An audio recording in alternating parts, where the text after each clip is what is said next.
समर्थ।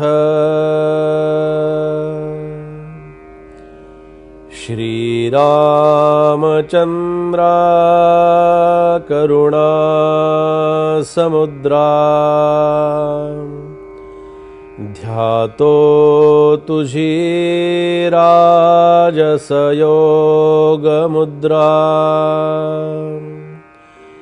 नेत्री नये रे तुझवीण निद्रा कै भेटशी बामजला सुभद्रा।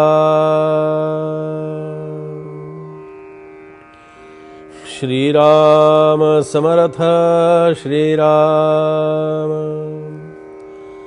नासे अज्ञान दुःख भ्रांती शीघ्रची येथे ज्ञानप्राप्ती ऐसी आहे फलश्रुती ये ग्रंथी श्रीराम।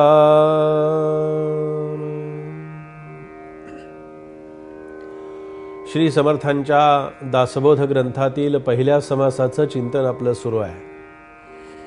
मन चिंतनशील आहे आणि त्या चिंतनशील मनाला चिंतनाचा विषय दिला तर ते मन आनंदानं चिंतन करतं। मन कधीही तक्रार करत नाही की मला हा विषय नको। मनाचं हे कार्य खूप तसं बघायला गेलं तर खूप चांगलं आहे। तुम्ही त्याला एखादं काम दिलं की मन नाराजी जरी व्यक्त केली तरी ते मन काम करतं। आवडीनं एखादं काम दिलं तरीही ते मन काम करतं। मनाचा हा स्वभाव घेण्यासारखा आहे की आपल्याला आवडो अगर न आवडो आपल्याला ते काम करायचं आहे। तसं समर्थांनी इथे चिंतनासाठी फार सुंदर विषय दिला आणि तो म्हणजे ग्रंथराज दासबोधातील ही चिंतनाची ओवी। प्रभातेच्या वेळी आपण हे चिंतन जेव्हा करतो तेव्हा मन असं असतं पहा की फुलांची बाग असते ना, त्या बागेमध्ये अनेक अशा प्रकारचे भुंगे त्या फुलांच्या भोवती गुंजारव करत असतात। त्या भुंग्याला काय हवं असतं? त्या भुंग्यांना ते फुलांचा रंग पाहायचा नसतो, त्या भुंग्यांना ती बाग बघायची नसते। त्या भुंग्यांना ते फूल किती टवटवीत आहे, किती सुंदर आहे, किती आकर्षक आहे, किती सुंदर रंगाने नटलेलं आहे हे त्या भुंग्याला पाहायचं नसतं। भुंग्याला काय पाहायचं असतं? तसं पाहायचं नसतंच, पण भुंग्याला काय हवं असतं ते आपल्याला सांगतो। भुंग्यांना हवा असतो तो त्या फुलांच्या मधला मकरंद, त्या फुलांच्या मध्ये असणारा जो गंध आहे, त्या फुलांच्या मध्ये असणारा जो मध असतो, जो गोड अशा प्रकारचा एक द्रवपदार्थ फुलांच्या मध्यभागी असतो आणि तो फुलांच्या मध्यभागी असणारा जो काही मध आहे तो भुंग्याला हवा असतो। भुंग्याला हे फूल किती टवटवीत आहे, किती सुंदर आहे याच्याशी काही कर्तव्य असत नाही। तसं आपण हा मनुष्यरूपी भुंगा जो आहे, हा मनुष्यरूपी भुंगा त्या मधात फुलातला मध चाखण्याऐवजी तो काय करतो? इतर बाकीच्या गोष्टींच्या आकर्षक गोष्टीमध्ये रंगून जातोय। आणि जे हवं आहे म्हणून भुंग्याला सुद्धा गुरु करावं।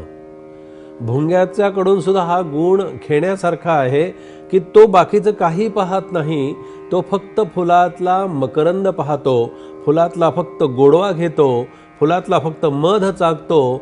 तसं भगवंताच्या भक्तांनी हे फुलांच्या मधलं म्हणजे ईश्वराच्या मध्ये असणारं जे चैतन्य आहे, ईश्वराच्या मध्ये असणारा जो गोडवा आहे, ईश्वर शक्तीचा जो गोडवा आहे तो चाखण्याचा साधकांनी प्रामाणिक प्रयत्न करायला पाहिजे।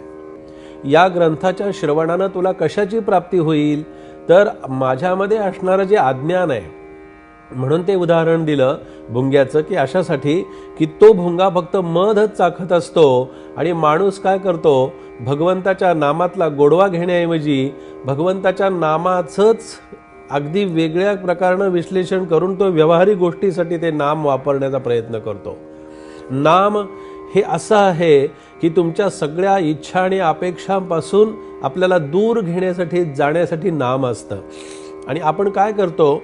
त्या विषयांच्या जवळ जातो आणि मग नामाला सुरुवात करतो। या ग्रंथाच्या श्रवणानं नासे म्हणजे अज्ञान आणि भ्रांती नाश पावते, अज्ञान आणि भ्रांती समूळ नष्ट होते आणि त्याच्यासाठी समर्थाने सांगितलं शीघ्रची येथे ज्ञानप्राप्ती. इथे ज्ञानप्राप्तीला वेळ नाहीये, इथे ज्ञानप्राप्ती होण्यासाठी वेगळं काही करण्याची आवश्यकता नाहीये. अज्ञान आणि भ्रांती ज्या ठिकाणी संपून जाते, लयाला जाते, तिचा शेवट होतो, त्याच ठिकाणी ज्ञान आपल्याला समोर आपल्या उभंच असतं. ज्ञानासाठी कुठे जाण्याची आवश्यकता नाही, शीघ्रची. आम्हाला जे हवं असतं ना की तात्काळ सिद्धी हवी असते, लगेच आम्हाला काहीतरी प्रत्यंतर हवं असतं. मग समर्थ म्हणतात तुला प्रत्यंतर लगेच जर हवं असेल तर तुला अज्ञान आणि तुझ्यामधल्या भ्रांतीचं समूळ नष्ट होणं हे फार अगत्याचं आहे, फार आवश्यक असतं. म्हणून ऐसी आहे फलश्रुती ये ग्रंथी. या ग्रंथाची फलश्रुती काय आहे? संपूर्ण ग्रंथाची, बरं या समासाची नव्हे, या संपूर्ण ग्रंथाची फलश्रुती म्हणजे अज्ञान, दुःख, भ्रांती यांचं समूळ नायनाट होऊन, ते समूळ नष्ट होऊन त्या ठिकाणी ज्ञानाची प्राप्ती होते. आणि ती ज्ञानाची प्राप्ती होणं ही या ग्रंथाची खऱ्या अर्थानं फलश्रुती आहे, असं समर्थांनी आपल्याला या ठिकाणी सांगितलं.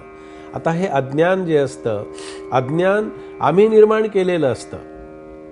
जगामध्ये अज्ञान जे आहे ना, त्या अज्ञानाची भर आम्ही आणखीन जास्तीत जास्त टाकत असतो. अज्ञान हे संपण्यासाठी आम्हाला जे उपाय संतांनी दिलेले आहेत, जे मार्ग संतांनी दाखवलेले आहेत, त्या मार्गानं न जाता आम्ही अज्ञानापोटी आम्हाला हवं ते करण्याचा प्रयत्न करत असतो. आम्हाला हे हवं, आम्हाला ते हवं, आणि याच्यामध्येच ते अज्ञानापोटी ते कर्म केलं जातं. कर्म करत असताना ते कर्म ही शुद्ध भावनेनं करावं, कारण मनामध्ये जोपर्यंत अज्ञान लपलेलं आहे, अज्ञानाची जोपर्यंत आतमध्ये जाणीव सतत अखंडपणानं चालू आहे, कारण अज्ञान कुठे आहे सांगतो आपल्याला की हे केल्यानं मला काय मिळेल, ते केल्यानं मला काय मिळेल. आणि मग एक मन त्याच्यातलं असं सांगत असतं जे अज्ञानानं पूर्ण ग्रासलेलं असतं. ते अज्ञानानं ग्रासलेलं मन नेहमी सांगत असतं की बाबा रे, तुझं जे काही कल्याण आहे ते होणारच आहे, फक्त तुझं कल्याण तू तुझ्या हातानं ते अज्ञान ओढावून घेतो आहेस. आणि अज्ञान आम्ही ओढावून घेतो आहोत. ज्ञानाचा उदय होण्यासाठी आम्हाला अज्ञानाचा आधी नाश पाहावा लागेल. अंधार नाहीसा झाल्याशिवाय सूर्यप्रकाश आपल्याला दिसेल का? बाहेर पडल्याशिवाय सूर्याची किरणं आपल्याला अनुभवाला येतील का? बाहेर पडल्याशिवाय सूर्याचं ऊन, सकाळचं कोवळं ऊन आपल्याला अंगावरती घेता येईल का? कधी घेता येणार नाही. म्हणून समर्थ म्हणाले की अज्ञानापोटी जे काही तू कर्म करतोस, जे काही तुझं जे कर्म चाललेलं असतं, ते कर्म तू तुझ्या अज्ञानापोटी करत असतोस आणि त्याच्यातूनच तुला ज्ञानाचा पुढे उदय व्हावा लागतो. अशासाठी समर्थांनी आपल्याला हे चिंतन आज आपल्यासमोर इथे ठेवलं आणि त्याच चिंतनाच्या अनुषंगानं आपण हे समर्थांचे समर्थ विचार आज श्रवण केलेले आहेत. जय जय रघुवीर समर्थ.